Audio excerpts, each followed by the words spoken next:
Hi and welcome back to step-by-step GuitarTuition.com. This is the third lesson in the Step 3 module, and in this lesson I'll be teaching you how to play a 2-octave A, C, D, E and G major arpeggio, and also a 2-octave A minor, D minor and E minor arpeggio.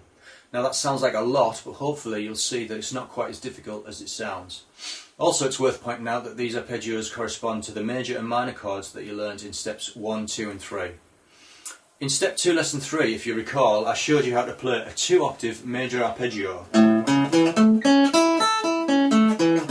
And also we did a 2-octave minor arpeggio. Hopefully you'll be reasonably familiar with those patterns by now, but if you're not, I would recommend spending a little more time trying to master them before you continue with this lesson. If you do feel confident playing them, then we'll move on. Okay, let's begin by playing the 2-octave major arpeggio that you learned in step 2, starting on the 5th fret on the bottom E string.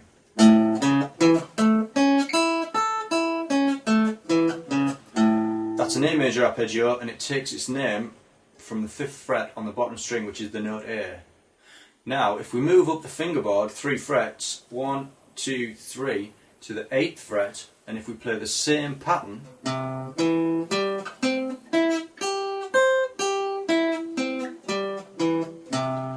the arpeggio we're now playing is called the C major arpeggio, and that's because it takes its name from the 8th fret, which is the note C.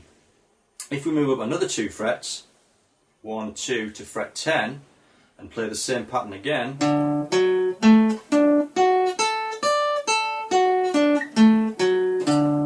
the arpeggio we're playing now is called the D major arpeggio, because we're starting on the note D at the 10th fret.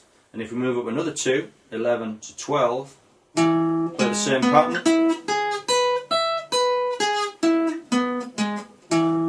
that is the E major arpeggio. And lastly, if we move all the way down the fingerboard to the 3rd fret, fret 1, 2 and 3, and play the same pattern from there,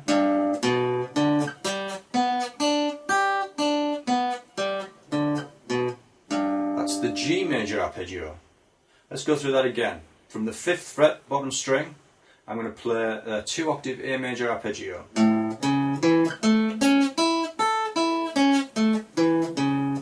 If we move the pattern up the fingerboard 3 frets, 1, 2, 3, to the 8th fret, now that the name of that arpeggio is the C major arpeggio.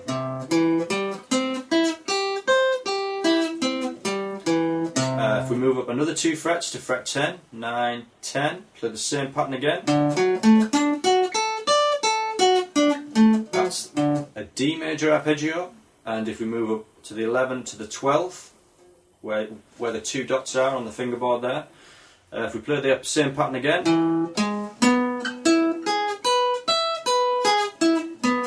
and that's called an E major arpeggio. And lastly, if we move down to the 3rd, play the same pattern again,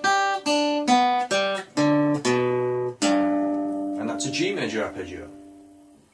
So let's go through all 5.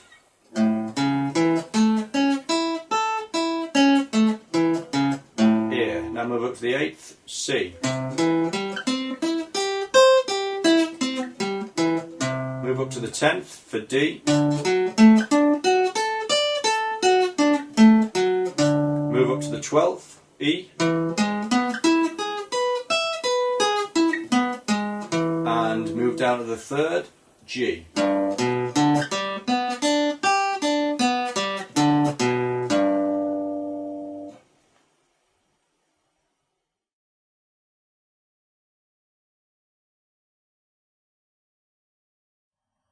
We can apply the same principle to the 2-octave A minor arpeggio. Start by playing the A minor arpeggio at the 5th fret.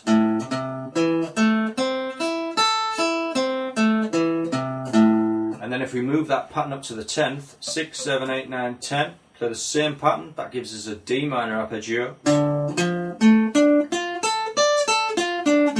And by moving up another 2 frets to the 12th, that gives us an E minor arpeggio.